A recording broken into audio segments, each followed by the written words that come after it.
Não fique num lugar onde você quer ter experiência. É a pior classificação que existe dentro do sistema religioso, que já foi classificado sobre a Comissão de Pastores do Brasil e do exterior, que é essa seita.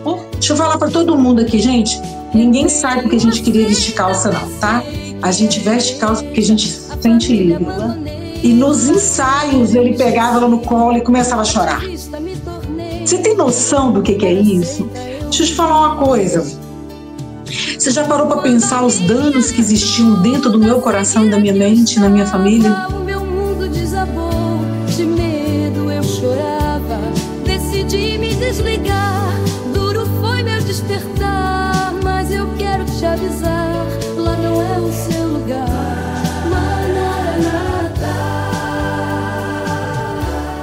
A paz do Senhor Jesus, irmãos. Estamos aqui novamente com a nossa convidada especial, Lena Bretas, que já esteve aqui no canal, tem uma semana mais ou menos que entrou no YouTube.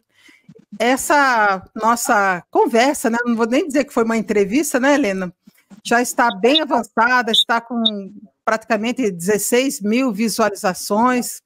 Então, Lena parece que é bem conhecida aí em Governador Valadares e agora está sendo conhecida no Brasil todo. Lena, você, Lena, prazer ter você de novo aqui conosco no canal Maranata Nátima. E logo de cara eu vou perguntar aqui para você, né? Como que foi a repercussão, Lena, da nossa conversa que tivemos, né, na nossa primeira conversa? Como que foi a repercussão? Se ela foi positiva, foi negativa, se teve pessoas que incentivaram você, ou falaram, não, Lena, você não devia dar nenhuma entrevista para aquele canal, afinal são os caídos. Lena, ou teve algum pastor que saiu da Maranata, que conversou com você, passou alguma mensagem? Parece que você tem um grupo aí do WhatsApp. Bom, vou deixar com você e você pode dar prosseguimento aqui à nossa conversa, tá bom, Lena? Ei, pessoal, boa tarde, como vão todos? Graça e paz a todo mundo aqui do canal, os que nos amam e também aqueles que estão aqui que não gostam. Nós desejamos tudo de bom para todos. Irmãos, Eli, é um prazer muito grande novamente estar aqui com você.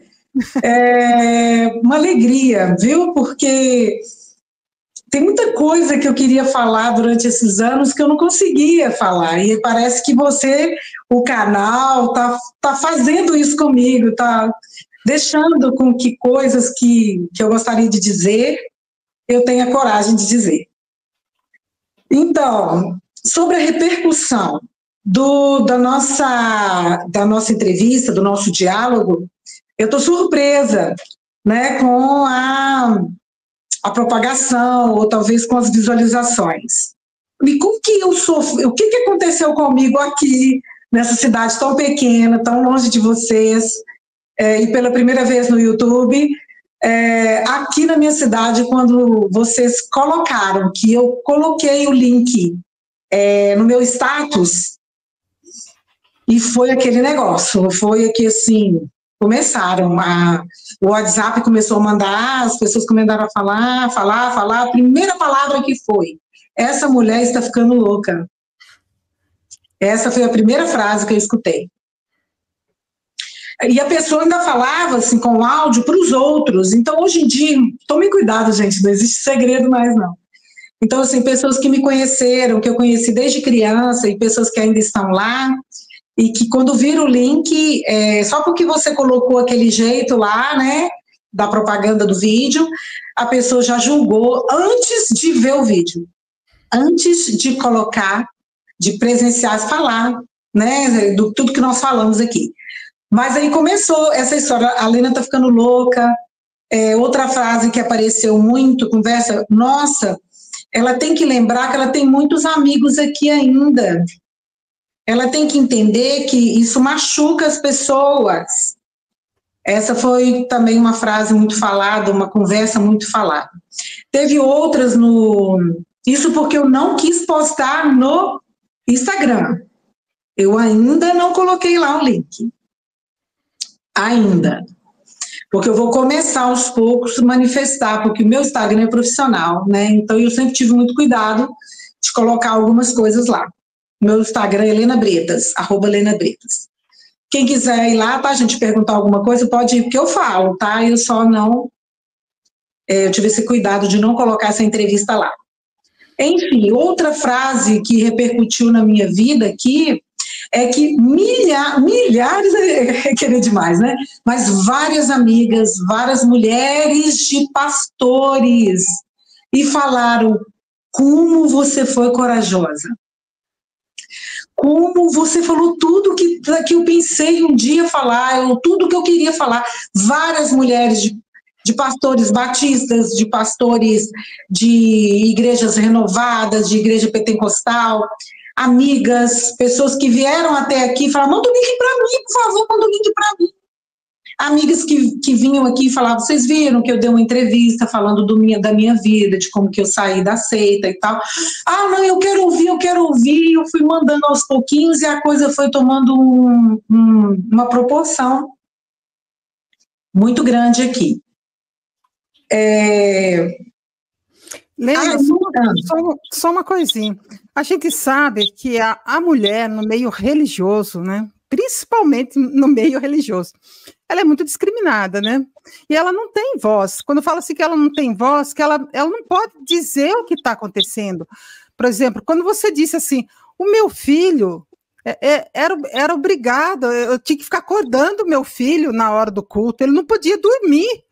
Né? Quantas mulheres não quiseram dizer uma coisa tão simples, dizer isso para o pastor, né? Olha, isso é um absurdo, não deixar uma criança dormir na hora do culto.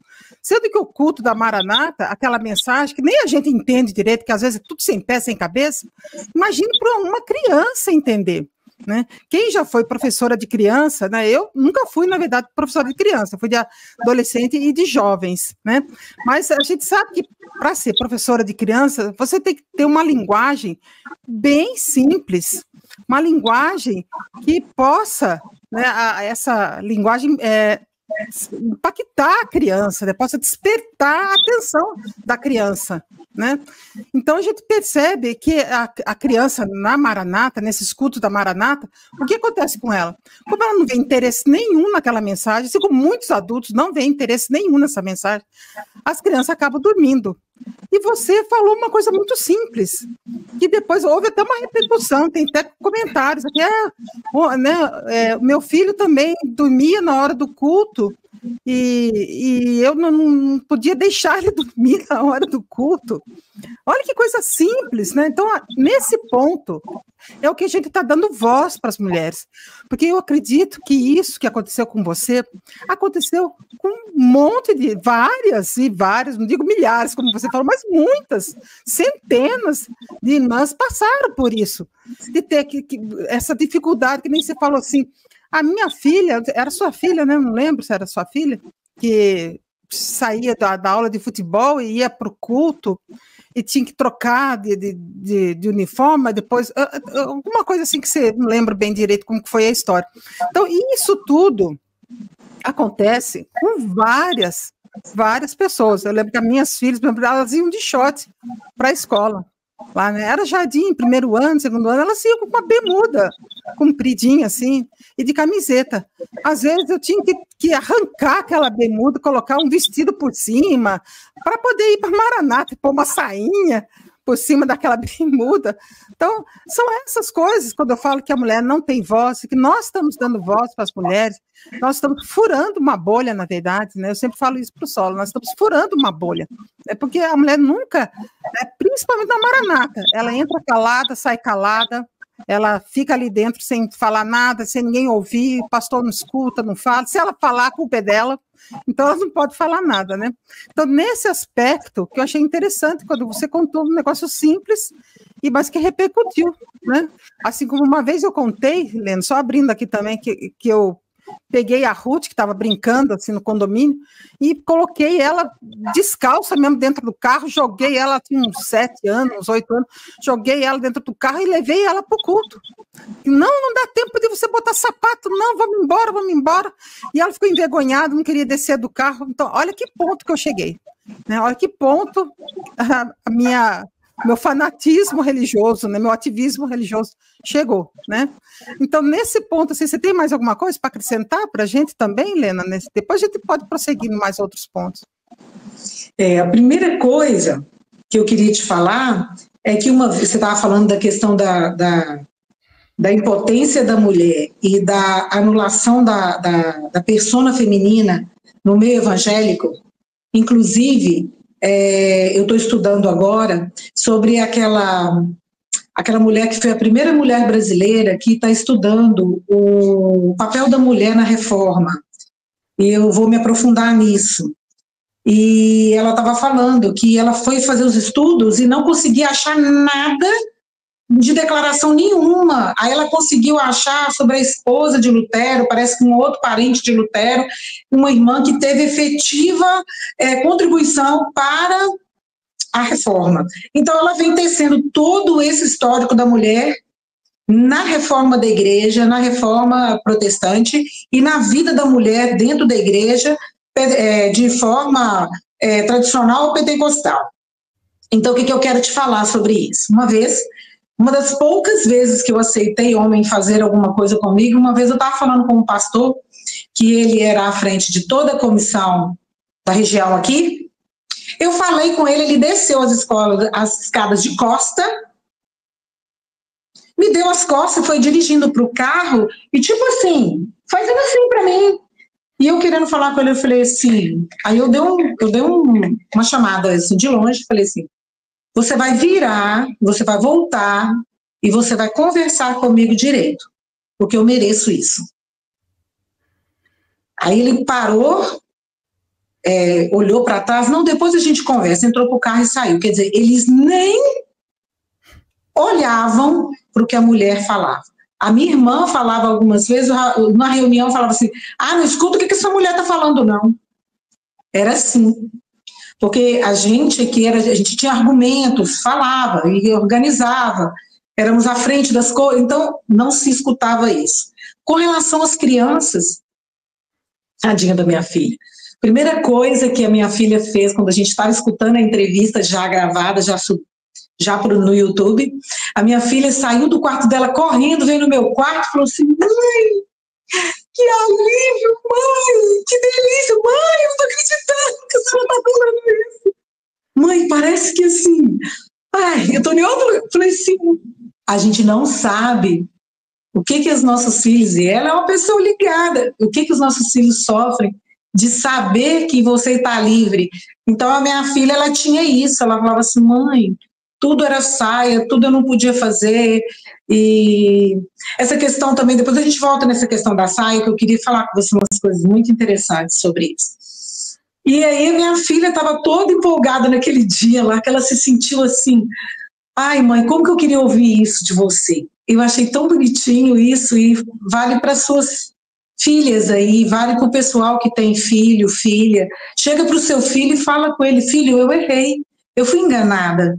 Né? Esse áudio que eu mandei para você, por exemplo, a pessoa reconheceu, eu me vi naquele lugar, tem pessoas ligando para mim falando assim, nossa, você falou exatamente o que eu passei, eu estava lá, eu vi isso, eu estou sofrendo, até hoje, danos.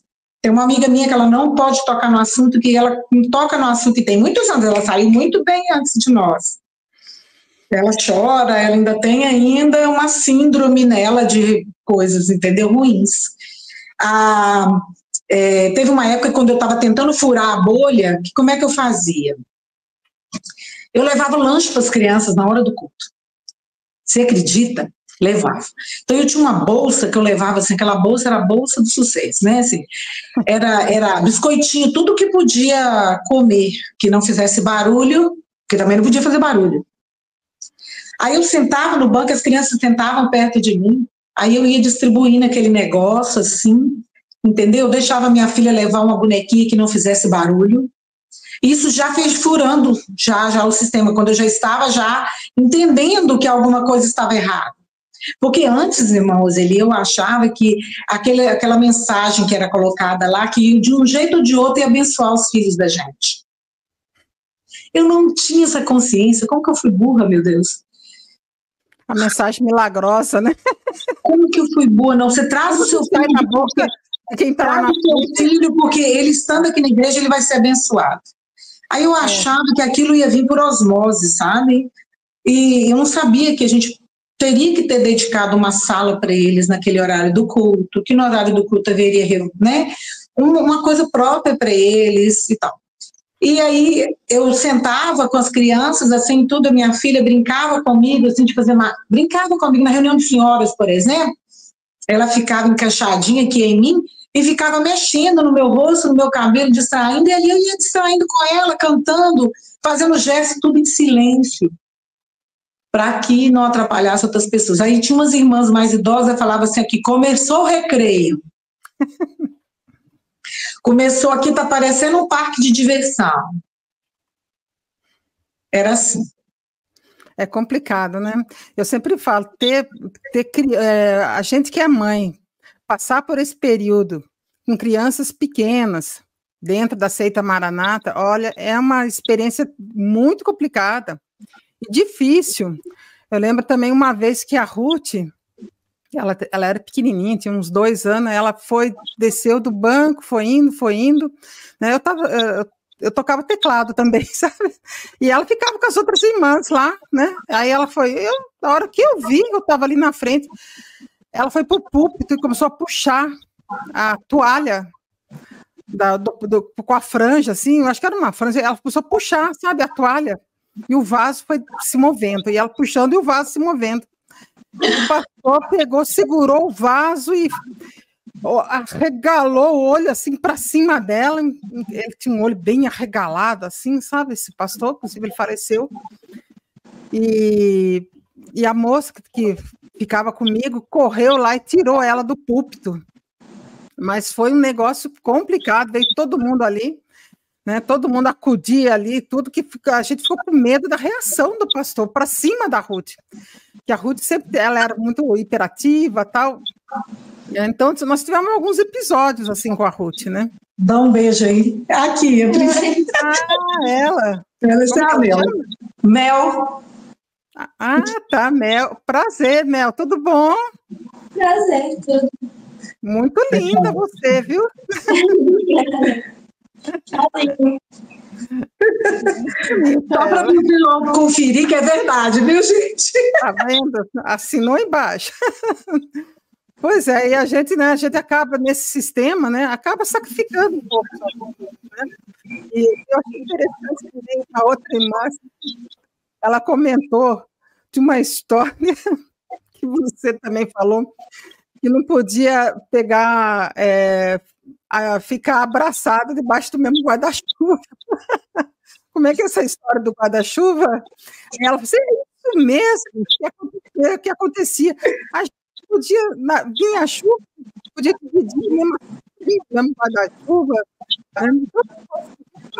umas tolices, né, umas coisas pequenas, mas que às vezes marcam, né, a vida das pessoas, né, as vidas das irmãs, né, como marca a vida de criança, né? A gente acha que não, mas marca, né? A gente sabe que sim, né? Cada bronca que a criança leva, às vezes de surpresa ali na igreja, né?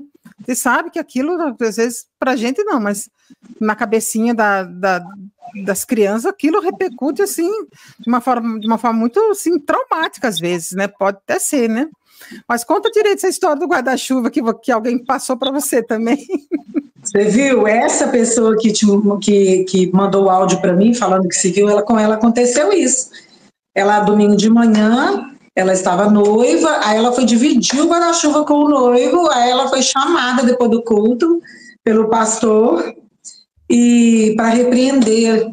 Eu tenho uma impressão, irmã Roseli, aí ela estava lá, ela fez questão de assistir, né, o vídeo e mandou um áudio para mim, que é como se voltasse no tempo, né? São traumas realmente que a pessoa fica, porque a pessoa tem que estar com a mente muito poluída, ou ver pecado em tudo, e eu não sei qual é o fundamento bíblico que essas pessoas têm para poder fazer isso, colocar fardos nas nossas costas, e a gente nem percebe, irmã Roseli, porque vai colocando aos pouquinhos. Tinha uma amiga minha que ela viu o namorado na pracinha aqui. Hoje ela nem está conosco mais, né? Ela já foi para a glória. Mas ela não podia. Chamaram ela porque ela estava sentada na pracinha, conversando os dois, tomando sorvete, irmã Roseli, tomando sorvete. Não podia. Gente, quem conta uma coisa dessa deve pensar assim, que nós somos ou lunáticos, ou loucos, né? Porque, ou lunáticos ou loucos, não, ou loucos ou pessoas irreais, porque é surreal, gente, é surreal. Né? É muito difícil. Eu lembro que quando eu casei, aí na semana do meu casamento, eu não sei se eu te contei isso, te contei, que teve um dia que nós íamos embora da casa da mãe do Zé, que é aqui no mesmo bairro, aí passamos assim, aí teve uma hora que eu falei assim, a hora, aí ele, ô Helena, você esqueceu que você já está casado, que agora você pode chegar em casa a hora que você quiser?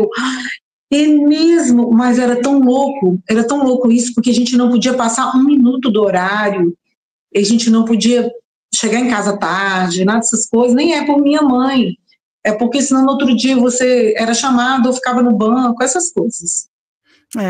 E a gente sabe também que tem, lembra da minha época, tinha irmãs, né, que às vezes era repreendida, chamada atenção. Acho que hoje não, parece que hoje o negócio está bem mais tranquilo nesse aspecto.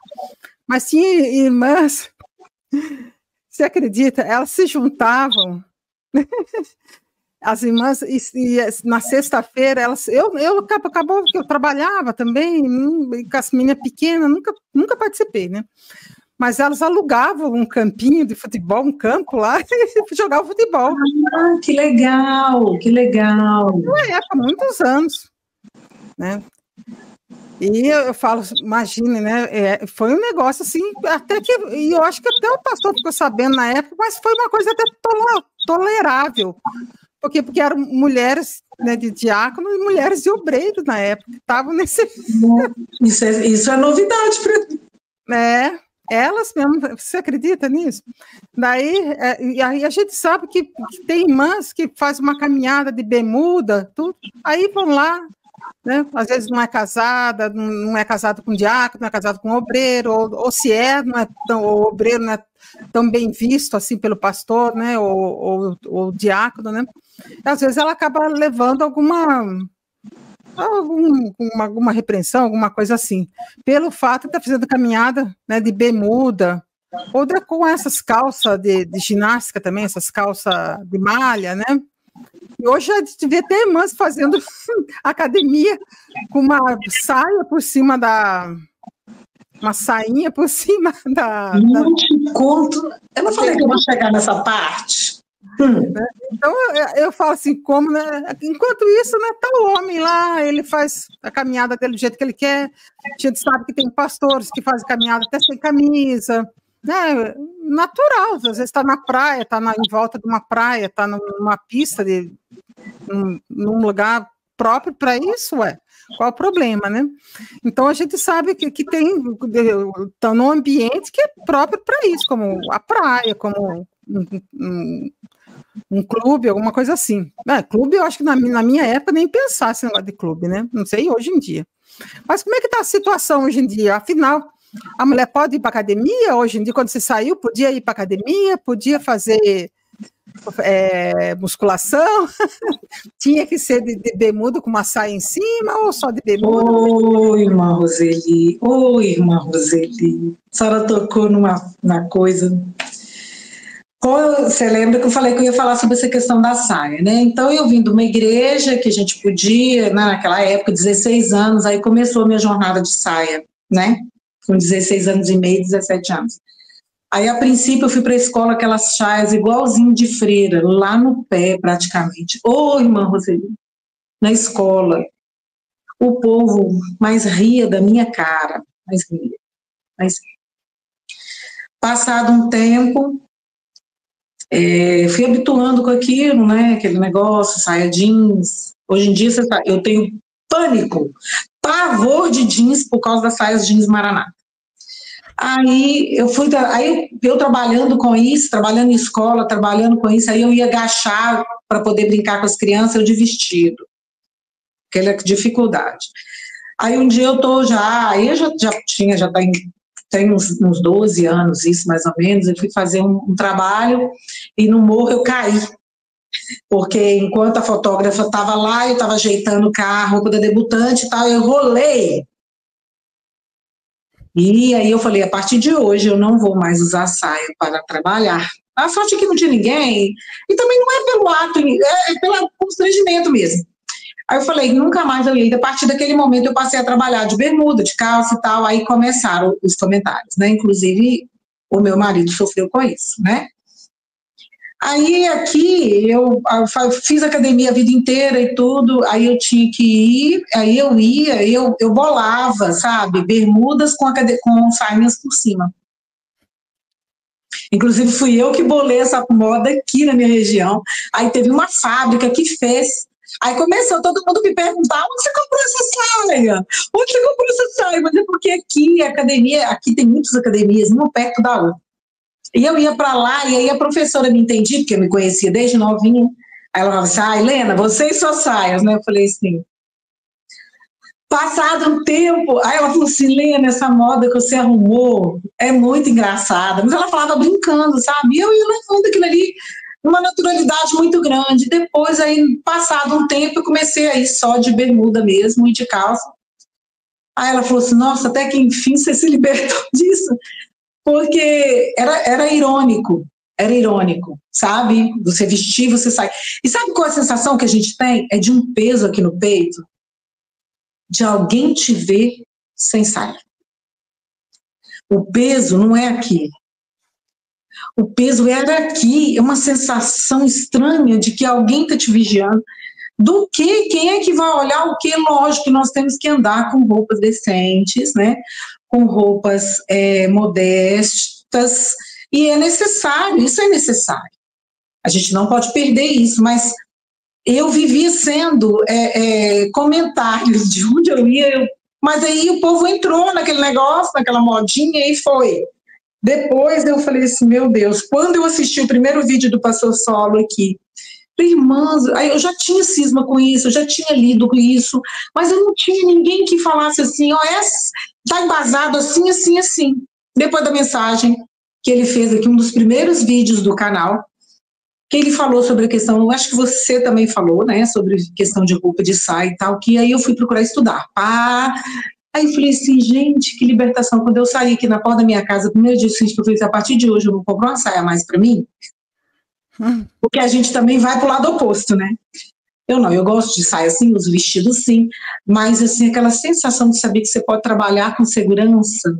Sabe, eu ia de bicicleta para a igreja, irmã Roseli, de saia, com chuva, com sol, na madrugada, chovendo, chegava lá, eu enxugava toda a roupa para poder tocar, e aí eu sabia que eu poderia, eu esperei tanto tempo para poder sentir essa sensação de estar num lugar bem vestida, e sem ser de saia, sabe? É uma libertação. É tipo assim, nossa, que alívio, nossa, que sensação, assim, não é que você também vai sentar de qualquer jeito, nem vai se portar de qualquer maneira, mas você saber que você está tranquila, bem vestida, que às vezes aquele lugar não cabe uma saia. Eu viajo arrumando as coisas, eu vou para lá, eu subo o morro, eu desço o morro. Como que é, gente? É muito difícil. E eu a vida inteira fui nadadora, corria, andava, aí corria de saia. Aí de vez em quando eu estou aqui correndo, é uma ilha aqui, né? Eu vejo a pessoa passando aqui na porta da minha casa, aqui no calçadão, com as saias, aquelas saias, aí você já sabe. Coitada, eu fico com dó, eu não recrimino, não dá, só eu fico com dó. Porque eu falei assim, por que ela não teve essa liberdade de eu ter ouvido e atendido? Ela poderia também passar por isso. Então aqui é assim, as academias agora são tão mais livres, as irmãs estão indo. Aí teve uma mulher que pastor aqui uma vez, que falou, ela entrava na academia, ia no banheiro, vestia a roupa, entrava de saia. Aí ela fazia academia, aí depois ela ia no vestiário, vestia a saia e saía. Todo mundo comentava, não tinha problema nenhum. Aí depois eu tô vendo ela com uma roupa assim, na mesma academia que eu olhei, falei assim, Aí, na época, eu falei assim, mas por que você não pode entrar, faça academia, vai embora para sua casa? Não, porque Deus revelou lá no Manaí para um pastor que ele me dava uma saia. Ah, tá bom. Então tá tudo bem. Não discuti. Olha só. Pois é, aí disse que um pastor aqui, ela contou aqui, mulher de pastor aqui. Inclusive, ele era coordenador da área. Passado um tempo, tô vendo a irmã com uma roupa normal de academia. Normal, tá, gente? Aí eu olhei, uai, fulana, não é você que falou que não podia? Aí desconversou, saiu pela tangente e tal. E aí hoje ela frequenta academia, ela, o marido, o filho, tudo com roupa normal, né? Normal, entre aspas. Não saia dentro da academia. Anda, sai. E olha só, eu lembrei de um caso que a minha filha, a Raquel, ela fazia cursinho aqui na Asa Norte, e na época, na mesma turma que ela, fazia cursinho também a filha de um pastor, lá de Sobradinho.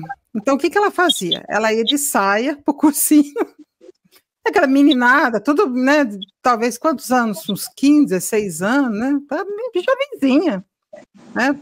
Aí ela ia de saia para o cursinho, daí ela entrava lá dentro, trocava, tirava a saia, acho que ela ficava com vergonha, colocava a calça comprida, e depois, na hora de ir embora, ela colocava a saia de novo.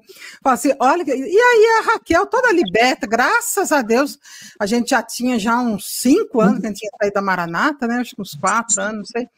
E a Raquel chegava aqui feliz da vida, eu vou de calça comprida, volto com a minha calça comprida. Então eu falo assim, é uma tolice, né? Para que colocar um peso disso em adolescente, em jovem, né? Aqui só te comentando um pouquinho, aqui ainda existe esse. As irmãs começaram a revolucionar, ele ainda estava lá ainda. Aí para o serviço de calça começou. Aí eles começaram a engolir aquilo, resistente, mas engolir. Não mulher de pastores e tal. Mulher de diácono também não. Mas as outras estavam. Mas até hoje, assim, quem sai, bota a calça rapidamente, e aí eles pensam o seguinte, olha lá, estava saindo, sai porque queria vestir calça. Deixa eu falar para todo mundo aqui, gente. Ninguém sai porque a gente queria vestir calça, não, tá? A gente veste calça porque a gente se sente livre. Mas é porque a calça traz um certo conforto para nós. Nada de indecência. Então, aqui ainda existe esse balbucio ainda, tá? Saiu, botou calça porque queria botar calça, então, portanto, saiu. Mas olha só, quando eu saí, nós saímos em maio de 2005, né, Sol? 2004, 2005? 2005. E olha só, nós saímos, eu fiquei ainda uns 3 meses indo de saia para outra igreja, outra denominação, né? Toda noite, quando a gente ia para o culto, e daí fui trabalhar ainda de saia. Você vê como uma coisa que eles colocam na sua mente que acha que é só um detalhe, mas é uma coisa que fica impregnado mesmo na mente das mulheres. Eu já tinha saído, a gente já tinha saído, mas mesmo assim, eu continuei usando saia, que parecia que eu não conseguia voltar a usar calça comprida. Tanto, eu, quando me converti, eu tinha 21 anos, cheguei em Marabá, tomei posse em Marabá, e cheguei lá com as roupas que eu tinha, né? Aí eu tinha umas calças compridas, né, e quase não tinha saia. Né, acho que tinha uma saia, só que eu ia no culto, eu peguei as calças compridas da minha jeans, levei para a mulher do pastor e pedi para ela transformar tudo em saia. Ela abriu todas as minhas calças compridas e transformou em saia. Ai, achei aquilo maravilhoso. Olha, fiquei feliz da vida. Aí agora eu vou para o culto de saia, eu tenho 3, 4 saia jeans, né? Nossa, fiquei maravilhada. Então, mas para voltar a usar calça comprida, você vê como que é uma coisa que fica, né? Você foi da fase da manguinha? Hã? Não, né? Você não foi da fase da manguinha? Ah, não, acho que não sei. Você lembra dessa história? Não, eu sei que comigo foi esse negócio de saia.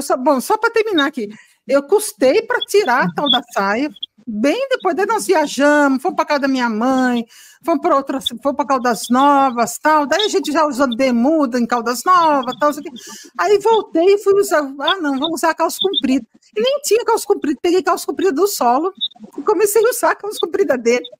Eu pensei, eu acho que eu vou comprar calça comprida, porque eu não me sentia nem preparada psicologicamente, você vê como é que é.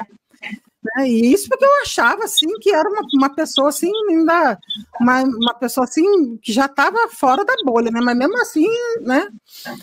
Olha, custei, viu? Daí que eu comecei a comprar calça comprida, daí começamos a ir para a igreja, tem outra denominação de calça comprida, comecei a trabalhar de calça comprida, porque eu fiquei 20 anos lá dentro, indo só de saia.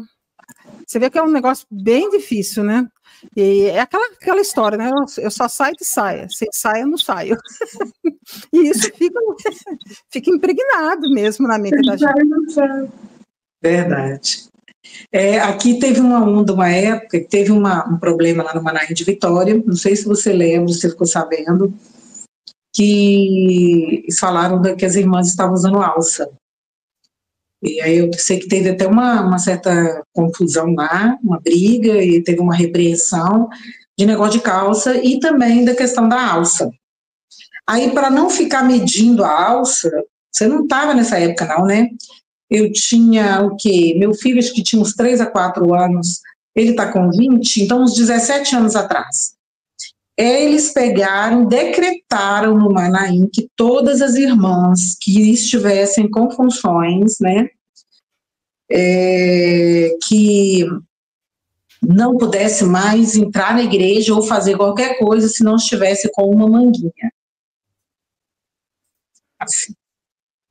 O que aconteceu? Todo mundo que tinha alça ou blusa sem manga começaram a comprar, que a gente chama aqui, brincando na época, a gente chama capinha de morcego, que eram uns borezinhos que colocava por cima. Então todo mundo foi colocando aqueles borezinhos e tudo que fazia tinha que pôr aquele negócio. E eu olhava assim, achava aquele negócio estranho. Aí teve uma irmã aqui, tadinha, que ela estava passando uma dificuldade financeira, foi até bom, porque ela fez crochê nas blusas das pessoas. E ela ganhou o dinheirinho dela, honesto. Ela fazia manguinha nas roupas. E assim, naquela época a gente ficava sem entender, porque tinha algumas mulheres e algumas filhas de alguns líderes lá de cima que andavam conforme queriam. Aí, lá nos Estados Unidos e em outros lugares, as pessoas também vestiam. Aí elas foram no Manaim de Vitória, aí ele falou assim, vocês estão preocupados com isso? Aí eu sei que teve essa guerrinha aí, que quando elas vieram, eles questionaram a calça comprida delas, porque vivia no frio, e também elas falaram, vocês estão preocupadas com isso? Elas estão usando decote, estão usando sem manga, aí foi essa história, tá? O final das contas, depois isso tudo foi dissolvido com o tempo, foi dissolvendo, aí aqui é uma terra muito quente, aqui dá 42 graus, 43 graus, brincando, e as pessoas não aguentavam mais, né, viver assim. Olha só, quando nós estávamos na Maranata, logo que nós saímos, teve um casamento aqui na igreja da Asa Norte, né? A gente já tinha saído, então nós nem fomos nesse casamento. Não lembro nem quem eram os noivos na época. Acho que eu lembro quem era. Daí, bom, daí a moça, né, que trabalhava aqui em casa, que era da Maranata, que morava aqui com a gente, ela voltou sábado à noite do casamento horrorizada. Ela já nem falava assim com a gente nada da obra mais, que a gente já tinha saído, né? Mas ela voltou tão horrorizada, porque ela falou assim, porque as mulheres estavam tudo de vestido de festa, que era um casamento, com alcinha e com as costas de fora. Mas aqui em Brasília parece que não aconteceu nada, não. Eu acho que depois deve ter vindo alguma coisa assim, né? Acho que depois veio alguma orientação, alguma coisa assim, com esse negócio de alcinha, porque foi assim um escândalo. Que as mulheres tudo de alcinha, com decote, com as costas, né, de fora, desnudas. Desnuda é ótimo, né? Então, foi assim, um negócio horripilante, né? Então, a gente começa a lembrar dessas coisas, que depois conversando aqui com você, que eu estou lembrando disso. Mas a gente vê, né, como eles colocam um peso enorme sobre as mulheres, é aquilo que você falou. E as coisas vão indo aos pouquinhos, né? Na Congregação Cristã do Brasil, eles colocam um véu, né, nas mulheres, né? Aquele véu litúrgico, né? Eles têm que usar véu ali dentro, né? As mulheres têm que usar véu dentro, durante o culto, né? Agora, na Maranata, muitas vão hoje em dia, não sei hoje em dia, né, mas na minha época, muitas iam de saia, vão com essa, lembra desse bodezinho aí, desse negócio todo, mas, em compensação, depois que sai do culto, depois que está viajando, aí, então, para que ficar com essa exigência toda, né? Se for uma roupa decente, eu não vejo problema nenhum, né? Aliás, a calça comprida, eu acho que protege muito mais a mulher do que a saia, né? A calça comprida. Eu lembro que a gente saiu da Maranata, e o pastor Ademir, quando nós fizemos o primeiro seminário que nós fizemos, logo nos primeiros seminários, nós fomos para o Rio de Janeiro, e ele falou assim, olha, ele levou uma equipe daqui, né, o Solo foi, eu fui, as meninas foram, ele orientou as mulheres a irem de calça comprida, você acredita?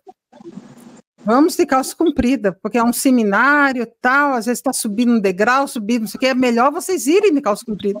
E chegamos lá no seminário, lá no Rio de Janeiro, era aquele monte de ex-maranata, tinha várias irmãs ex-maranata, várias, a grande parte, a maioria, né? E elas tudo de saia.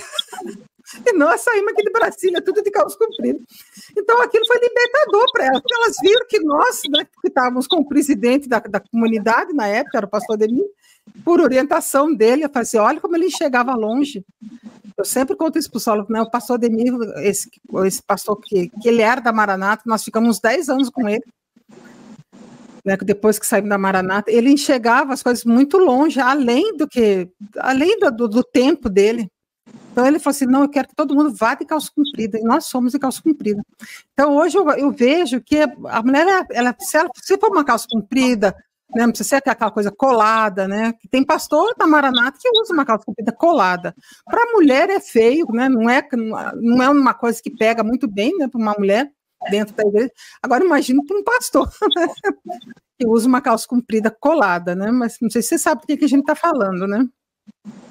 Mas é bem estranho. Mas assim, se for uma calça comprida mais larga, uma calça comprida decente, eu não vejo problema nenhum, né? Mas eu glorifico a Deus por a gente ter tirado nossas filhas ainda pequenas ainda, né? E elas puderam ter essa opção de usar vestido, saia, calça, bermuda, brincar de short, rolar na areia de bermuda, né? E isso é muito saudável, né? E a gente sabe que tem muitas irmãs que nós também fizemos, eu acho que não sei se é o seu caso, mas eu sinto que eu roubei um pouco a infância das minhas filhas. E teve uma irmã que já comentou comigo no canal também, falou assim, olha, Roseli, eu roubei a infância das minhas filhas. Ela falou assim, olha, eu sinto tanto por isso, de eu ter roubado, ter tirado a infância das minhas filhas, né? Quantas vezes eu fiquei obrigando elas a irem para a igreja, elas queriam brincar, queriam ir para o parquinho, e a gente empurrando elas para ir para a igreja, né? Não sei se aconteceu isso com você. Vou contar para você uma coisa, e para os nossos amigos aqui do YouTube. Gente, eu lembro que eu achava, eu assimilava a calça comprida, voltando só um pouquinho, a pessoa está totalmente sem Deus, olha o raciocínio que vinha na minha mente, eu falava assim, a calça comprida com pecado, onde que eu tirei isso, que foi colocado dentro de mim sem eu nem perceber? Por outro lado, eu achava assim, que eu estava vestindo uma coisa suja, sabe, uma coisa que me contaminava. Depois isso passou.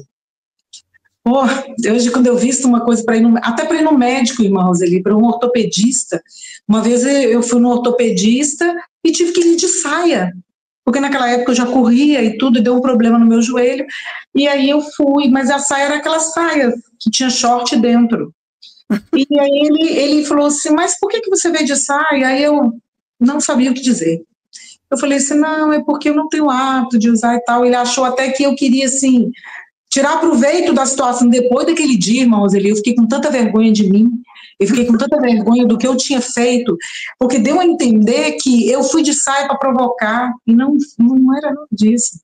E assim, eu passei uma vergonha muito grande. Aí depois eu dei um jeitinho de explicar, mas mesmo assim não ficou de bom tom. Aí passei aí para fisioterapia, para as coisas, tudo da bermuda que eu inventei, que era bermuda com sainha por cima, né? Bom, sobre a questão de roubar a infância. Eu vou contar uma coisa aqui para você, que você vai ficar chocada. A minha filha, com 11 anos, ela estava na pandemia já, né? Minha filha, 10 anos. Por que eu falo muito da Mel? Porque a Mel passou essa fase de transição. O Ian já estava grande, tá? O Ian já estava hominho, para cima e para baixo, andando sozinho. Então tá tudo bem. Mas a Mel ainda era piquititinha, ainda mocinha, né? E na pandemia ela se tornou uma menina, uma mocinha, com 11 anos. E aí ela falava assim, mãe, o meu sonho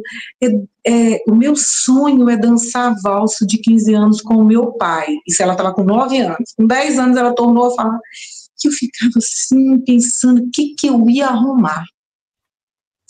Como que eu ia fazer com a minha filha, com a debutante?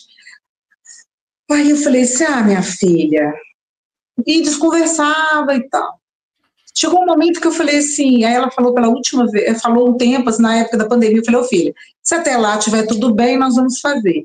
Quando nós nos libertamos, e aí ela gritou bem alto dentro de casa, mãe, eu vou dançar a valsa com meu pai.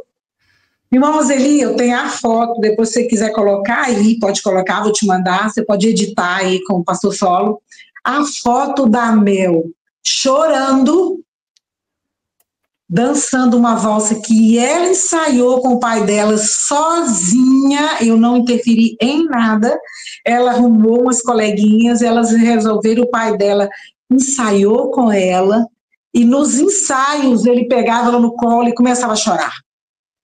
Você tem noção do que é isso? Vocês têm noção do que é isso? São coisas simples, que foi tolhido da nossa vida, do nosso ser. A minha filha e ele, aí nos ensaios, mãe, o pai não está ensaiando direito não, que ele fica dando a chorar. Bem, no dia eu achei que, aí chegou o dia, foi agora em junho, e eles dançaram os dois juntos, uma dança linda, linda, que ela bolou, foi um culto, depois ela botou uma música bonita, numa música, né, ela escolheu, mãe, olha, e dançou com o pai dela. Então, isso foi uma realização de um sonho que ela vinha falando há mais de 4 anos. E pensa bem, quando isso tudo, ela falou assim, mãe, estou vivendo um sonho. Então, depois disso, por que eu estou querendo te falar isso? Porque depois disso, outras meninas que saíram, também o pai dançou, porque nós fomos nesse aniversário também, dançou com a filha a valsa. A única coisa que ele não deixou foi ela dançar com o príncipe. Eu já deixei a Mel dançar com o príncipe que ela escolheu. O irmão dela não quis. Então, assim, mas foi aquela coisa assim, família, aquela coisa tudo com ordem, com decência, com amor, com carinho. E irmã Roseli, isso mexeu tanto com o coração das pessoas, da família dele, que não sabia que ele ia ser tão transformado dessa forma. Mexeu com outras famílias que estavam lá, que viu. Aí teve colegas minhas ex-semitas também que estavam procurando uma igreja. Na hora que viram eles dançando, danaram a chorar também, porque viram assim, meu Deus, a minha filha vai ter essa oportunidade também. Entende? É importante. É isso que eu queria que vocês vissem, que esse trabalho de desmistificar e de tirar essa crendice, essa coisa que Deus é, esse terrorismo, que eu vivia achando que eu ia pecar e que eu não ia ser salva. E que eu vivia achando que eu ia perder a salvação, irmã Roseli. Era incrível, eu vivia perturbada, eu dormia de noite, eu sonhava, então eu queria correr atrás. Podem me chamar de louca? Pode me chamar de louca, não tem problema não, eles estão me chamando aqui. Aí você estava falando também uma pergunta que você fez sobre, teve algum pastor? Teve vários pastores, teve pastores da Igreja Batista, pastor mesmo da Igreja Batista, que falou assim, nossa, eu assisti a entrevista toda, que coisa importante, a gente precisa tratar, a gente precisa falar. que é uma das coisas que eu tenho falado nas igrejas por onde eu vou, que é sobre como tratar os ex-semitas, como tratar as pessoas que saíram das seitas, que elas estão muito doloridas, elas estão muito machucadas. Essas ovelhas são as ovelhas que você tem que fazer carinho, cuidar. Aí ele, vendo aquilo, os pastores, aí um pastor ex-maranata também, que abriu igreja e tudo, falou assim, corajosa, hein? Corajosa você. Eu falei assim, eu não sou corajosa. Corajosos foram aqueles que começaram, desde lá, no início, com a propagação da verdade, em cima de uma época muito mais difícil que nós estamos hoje, que foram os que começaram lá. O Cavaleiro Veloz, né? O Cavaleiro Veloz, né? E tudo, aquele pastor, o primeiro, o pastor Jorge, né? É Jorge? O Antônio Jorge? Aquele senhor, aquele primeiro senhor, esqueci o nome dele. Não, um dos primeiros, ou talvez o primeiro foi o Cavaleiro Veloz, esse foi o primeiro. Aí depois a gente ainda estava na Maranata e o Cavaleiro Veloz estava... Isso, mas teve um outro pastor que falou, que eu esqueci o nome dele, que ele tem uma filha no exterior, aí ele estava também, depois ele tinha até uns projetos. Não é, Saulo? Acho que é Jorge. Acho que é Antônio Jorge. Aí eu falei com ele assim, falei, corajoso foram eles. Nós não somos corajosos, não. Agora, Lena, eu tinha que, pelo tanto que eu sofri, fazer alguma coisa. E eu falei assim, eu não tenho capacidade para poder gerir um tema tão amplo quanto esses todos.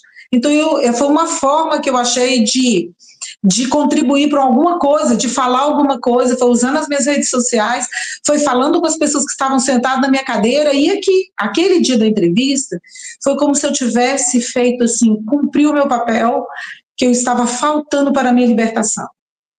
Então, você, irmã, que está aí, que às vezes fica intimidada em falar, pode procurar a irmã Roseli, o canal é confiável, as pessoas são confiáveis, abre seu coração, mostra para outras mulheres que vocês precisam se libertar deste lugar, ou dessa forma de viver, e nem que se você estiver, e você precisa se preparar para que você não caia novamente numa outra situação, estando em outro lugar também presa.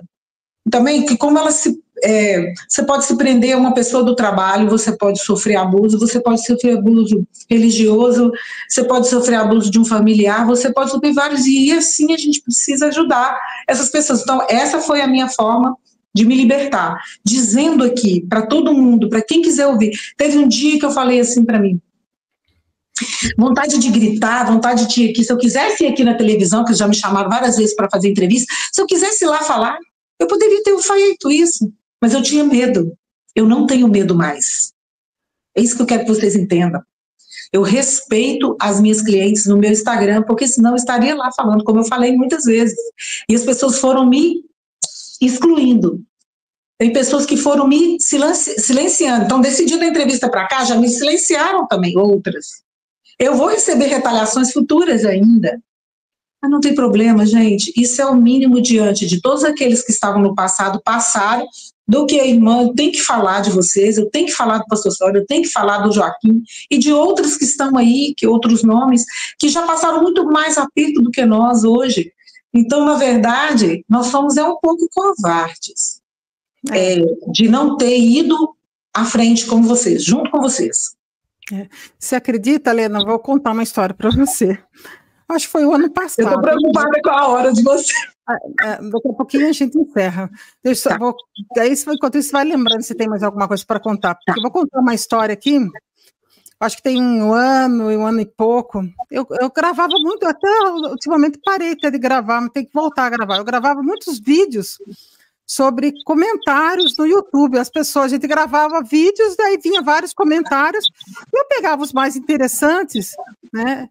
E gravava vídeo, e o Saulo colocava no canal Saulo Pereira, né, um outro canal, que era de vídeos mais curtos, vídeos só de comentários, comentando os comentários, né? Aí eu peguei o comentário de uma irmã, nem lembro o nome dela, é melhor até que eu não venha me lembrar mesmo o nome, porque senão depois ela ainda vai me chamar a atenção. Aí eu peguei o comentário dela, ela contando tal, e assim, tinha uma vizinha que não falava com ela, e alguma coisa assim, sabe? Porque estava na Maranata. Ela já tinha saído, e ela deixou o comentário dela com o nome dela, e como é público, né? O canal, um comentário é público, né? Eu peguei e citei o comentário dela, né? Inclusive aqui na minha cidade, não sei o quê, nem lembro se tinha o nome da cidade. E o Saulo colocou no canal. Isso foi o Saulo colocou de noite. No outro dia, de manhã, ela já me mandou assim, umas 20 mensagens, toda hora mandando mensagem. Ela ficou desesperada, pedindo, pelo amor de Deus, para tirar o vídeo do canal. Porque vocês colocaram, olha, mãe, você deixou o comentário lá. O vídeo está no YouTube. Né? Os comentários são públicos. Né? A partir do momento que você coloca o seu comentário lá, não tem problema nenhum. Eu já deixei comentário em outros canais e teve até uma irmã, né, de outro canal que até que comentou meu comentário uma vez, né? Então isso é comum acontecer. Mas ela ficou desesperada, porque a cidade dela era pequena, embora ela já tivesse saído da Maranata há alguns anos já, mas ela pediu, pelo amor de Deus, para tirar, porque a vizinha dela ainda estava na Maranata, porque não sei o quê, ela ficou tão desesperada. Só, pelo amor de Deus, tire logo esse vídeo, porque ela está desesperada, está agoniada. Então o Saulo foi lá, não tem problema nenhum, a gente tira o vídeo. O Saulo foi lá e removeu o vídeo. Então a gente vê que tem irmãs, né, como elas não têm autonomia nenhuma, né?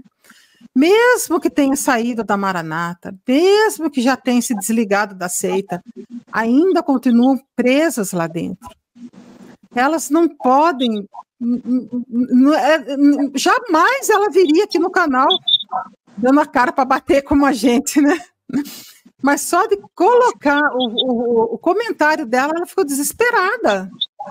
Então você vê por aí como ela ainda continua presa ao sistema.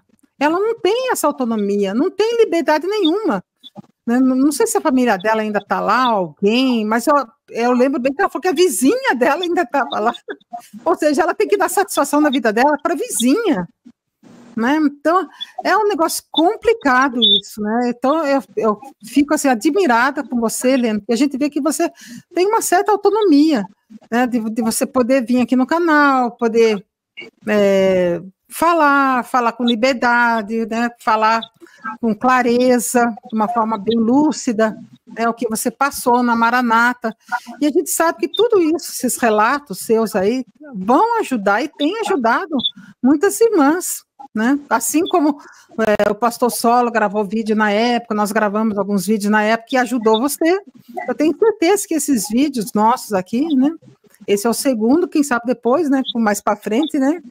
Eu sei que você trabalha também, tudo, mas mais para frente a gente vai poder contar mais alguma coisa, né? Então a gente sabe que isso tudo ajuda as pessoas, né? Principalmente as mulheres, a se libertar desse sistema religioso, que é pesado.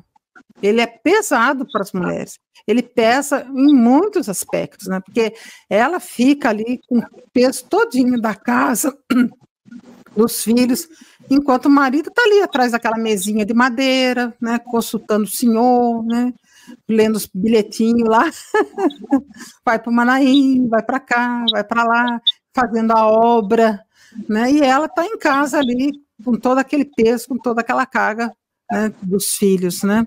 Então, se você quiser ainda comentar alguma coisa sobre isso. Tem um comentário daquele vídeo, de uma pessoa que comentou até um comentário grande, falando assim, agora ela pode fazer o que ela quiser, ela está fora, pode buscar os seus prazeres, pode buscar as suas vontades, né, já que agora você não precisa ir na igreja todos os dias e nem precisa estar na presença do Senhor. Ô, irmã, não preocupa com isso, não. Eu queria dizer aqui para vocês que continuamos na presença do Senhor.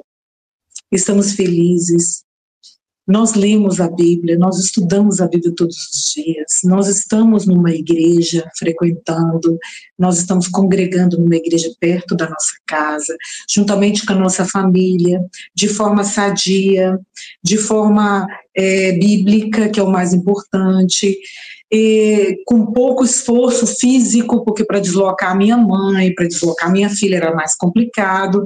Então, assim, não se preocupe, estamos em Deus juntas, orando, cantando, lendo Bíblia, estudando. Não estamos aqui ao bel prazer, não. Mas hoje nós temos tempo para ficar com a nossa família, temos tempo para ajudar os amigos. Quando uma amiga minha está com problema com o filho dela lá, novinho, e ela precisa dar assistência a outra, a gente sai, vai lá, ajuda, e assim nós estamos nos ajudando mutuamente, quando uma ganha neném, quando a outra está doente, e assim sucessivamente. E essas pessoas têm uma visão de que a gente vai viver uma vida. Essa liberdade que a gente falando, gente, é uma liberdade em Deus, sabe? A liberdade de você ser autônomo, dono da sua vida, cumprindo o que as Escrituras falam. É só isso. Não precisa se preocupar, viu? Outra coisa interessante, que já estamos com 1 hora aqui de conversa aqui, só destacando aqui mais uma fala sua, que ficou no final do vídeo, e vai acabar ficando no final desse aqui também. Espero que as pessoas cheguem até o final. Eu achei bem interessante que você disse assim, que uma vez você estava no supermercado com seu marido e terminaram de fazer as compras, vocês compraram uma pizza e ali vocês degustaram essa pizza, né? Um refrigerante, alguma coisa assim. O seu marido ficou assim, achando fantástico aquilo, libertador, né? Porque parece que era um dia à noite, não sei se era um sábado à noite, algum dia à noite assim, e vocês fazendo compra, terminaram as compras e comeram uma pizza antes de ir para casa.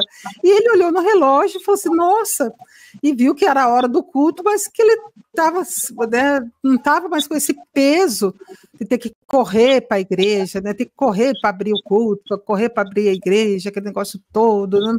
Tal, ser ali mais um obreiro ali, um diácono ali, que está ali a postos, né, do seu pastor ali, né? Então isso, assim, eu achei incrível isso, falo, nossa, uma coisa tão simples, né?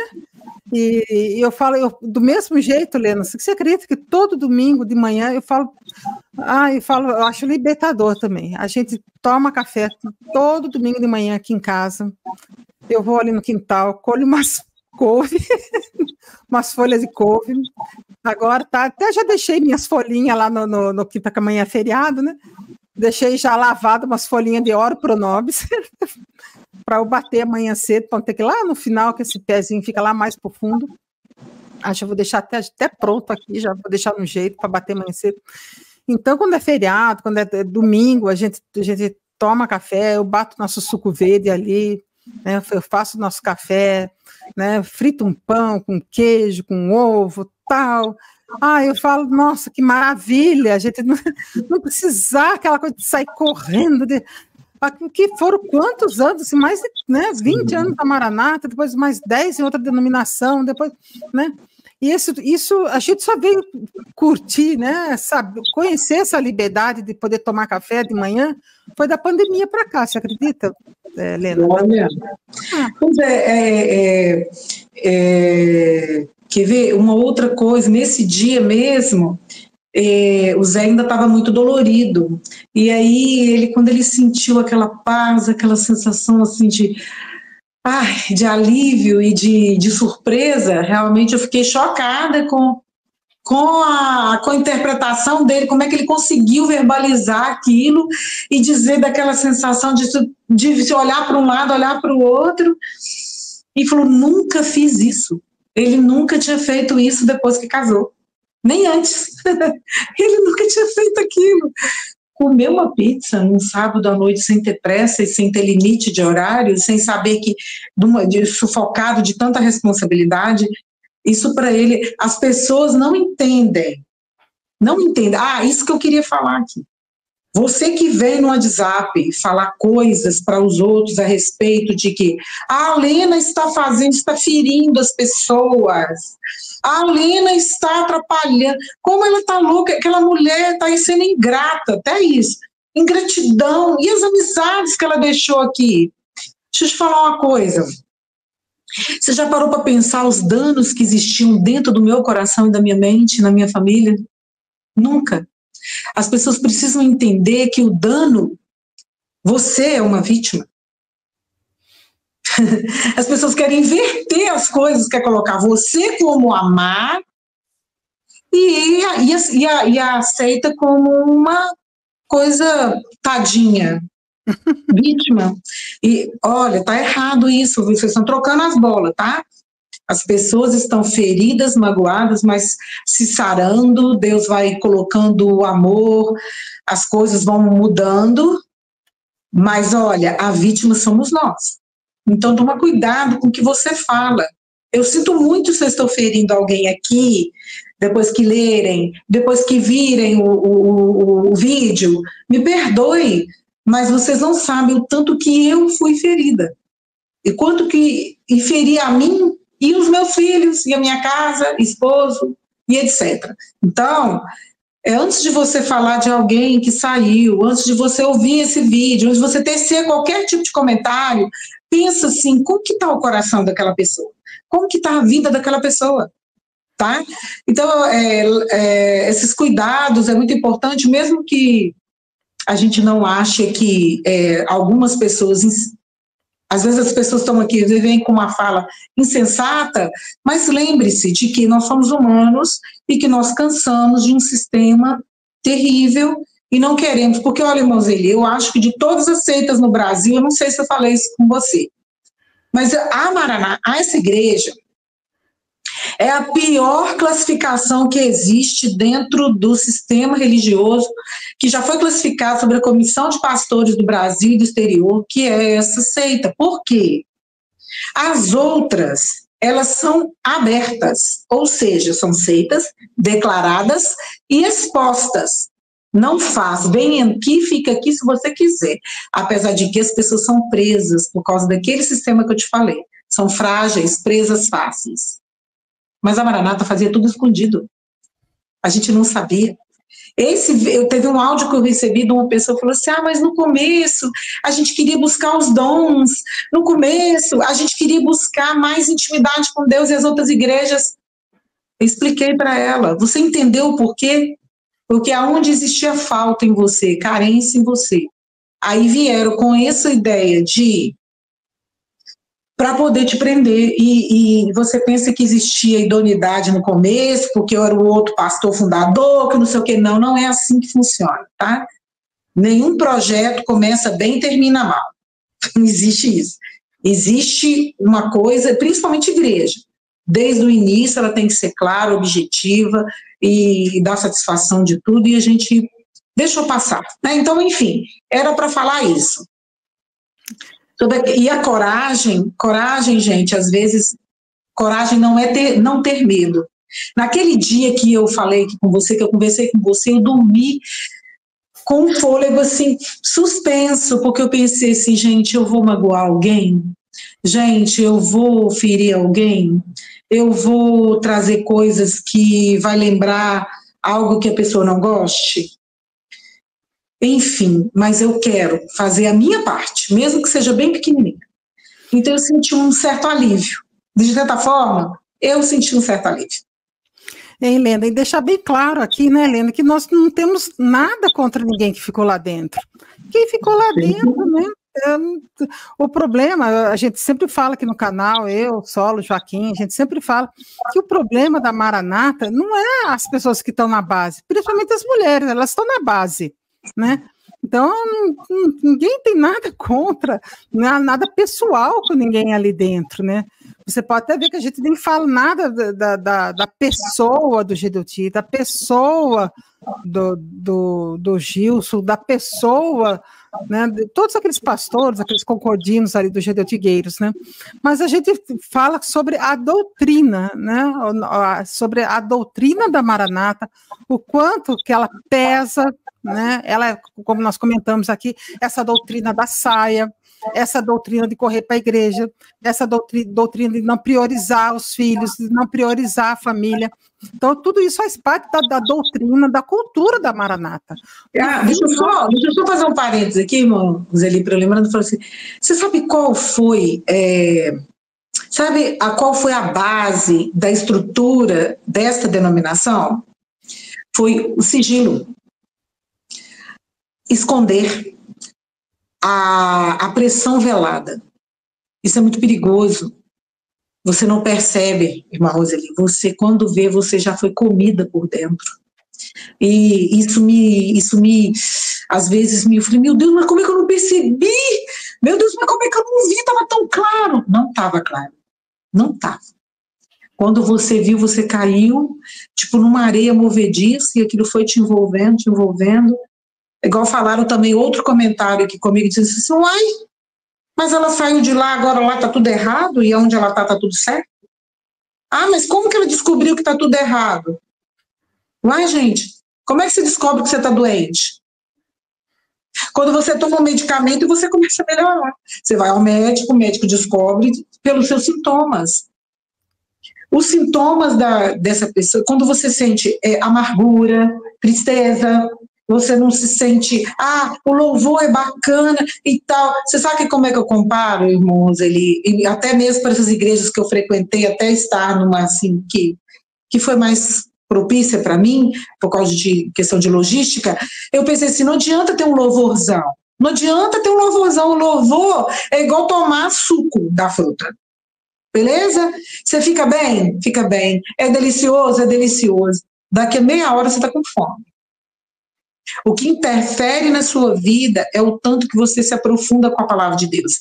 Nesta hora, quando você está lá na aflição, não pense vocês que eu não passei aflição dos tempos para cá. Sim, eu passo. Mas aí você lembra de quê? Vem um versículo na sua cabeça, vem uma mensagem na sua cabeça, vem uma fala de um pastor que provou na Bíblia que aquilo é daquele jeito. É isso que te alimenta, é isso que é arroz com feijão, é isso que te dá a sustância para você aguentar caminhar. Não fique num lugar onde você quer ter experiência. Para com isso. O empirismo traz consequências sérias. Por isso que o neopentecostal surgiu. O neopentecostal surgiu por causa do empirismo. Vamos fazer prova de Deus, que no Velho Testamento e no Novo só existiu uma palavra, era sinais. Observe os sinais de Cristo na sua vida. Observe os sinais de Cristo na sua família e no seu trabalho. Aí sim eu acredito que há o sinal, isso é sinal de Deus. É para Deus falando assim, é para que saibam que eu sou o Senhor. Deus não falou lá, faz um teste comigo, fazei prova de mim, diz o Senhor dos Exércitos. Essa prova é confiar. Vai ler a Bíblia e confiar em Deus. Amém, né, Lena? Mais uma boa conversa aqui, foi muito agradável, bem esclarecedor. Espero que você tenha chegado até o final e que você tire proveito disso, né? O importante é você tirar proveito dessas conversas, né? A palavra de Deus diz assim, né? Como é que é? Examine todas as coisas, retenha o que é bom, né? Eu creio que toda a nossa conversa foi boa, foi ótima e que tem muita coisa que pode ser aproveitada aí para a sua vida.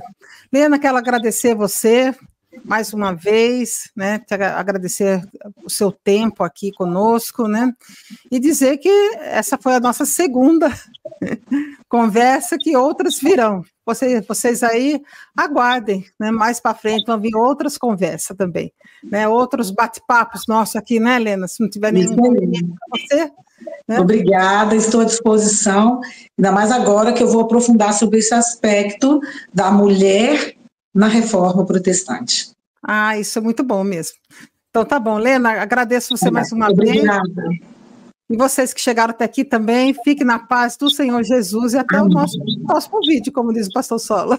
Amém. Até mais, Lena. Até mais.